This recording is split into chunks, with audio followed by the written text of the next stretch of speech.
بسم اللہ الرحمن الرحیم۔ السلام علیکم ورحمۃ اللہ وبرکاتہ۔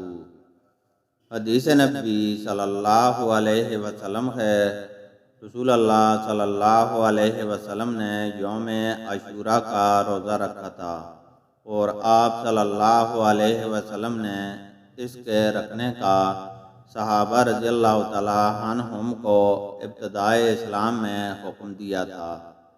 جب ماہ رمضان کے روزے فرض ہو گئے تو عاشوراء کا روزہ بطور فرض چھوڑ دیا گیا۔